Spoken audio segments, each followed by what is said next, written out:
प्रधानमंत्री नरेंद्र मोदी जी के नेतृत्व में। बिल्कुल, नरेंद्र मोदी के नेतृत्व में जिस तरह से कार्यकर्ता उत्साहित हैं और ये जीत का श्रेय नरेंद्र और नीतीश की जोड़ी को दे रहे हैं। तो नीतीश कुमार, हम आपको बता दें कि कल ही जेडीयू दफ्तर आए थे, कार्यकर्ताओं से मिले थे और उनका उत्साह बढ़ा गए थे और आंकड़े ये दर्शा रहे हैं कि नीतीश कुमार की मेहनत सफल हुई, नरेंद्र मोदी की मेहनत सफल हुई। और दिल्ली बीजेपी मुख्यालय में आज शाम 6 बजे प्रधानमंत्री नरेंद्र मोदी भी पहुंचेंगे और वहां बिहार चुनाव परिणाम को लेकर होने वाले जीत के जश्न में शामिल होंगे। प्रधानमंत्री नरेंद्र मोदी भी वहां से उनका संबोधन भी होगा।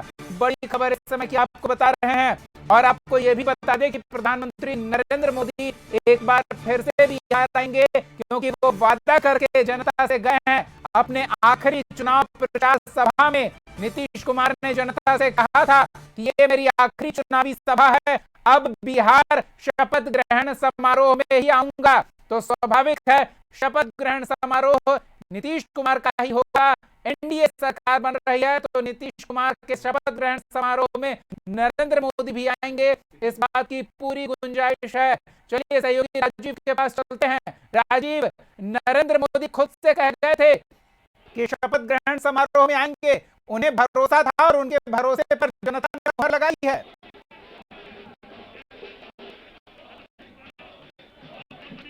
निश्चित रूप से दीपक, जिस तरह से नरेंद्र मोदी लगातार सभाएं किए, अमित शाह जो कि भाजपा के चाणक्य कहे जाते हैं, वो लगातार सभा के साथ साथ बैठक कर रहे थे और जिस तरह की बातें आ रही थी और भाई आधी आबादी ने जिस तरह से वोट किया है, ये अंदेशा था नरेंद्र मोदी को। तभी तो उन्होंने जाते जाते यह बात बोली थी कि अब मैं तभी आऊंगा जब शपथ ग्रहण समारोह होगा। तो वो दिन अब आ गया है। आज जिस तरह से एनडीए ने प्रचंड जीत हासिल की है और वो आंकड़ा जो है पूरी तरह से पार किया है, 225 के आंकड़े के करीब पहुंचने की कोशिश है, वो दिखता नजर आ रहा है कि अब बिहार में एनडीए की सरकार बनेगी, यानी कि शपथ ग्रहण समारोह होगा और नरेंद्र मोदी बिहार से एक बार फिर से आएंगे उस शपथ ग्रहण समारोह में शामिल होने के लिए।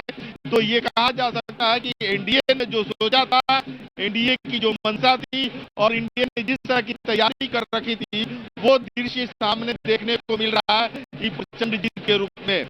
अब रह गई बात की जो तेजस्वी यादव ने ये घोषणा कर रखी थी कि 18 नवंबर को वो शपथ लेने जा रहे हैं, वो धराशायी होता नजर आ रहा है।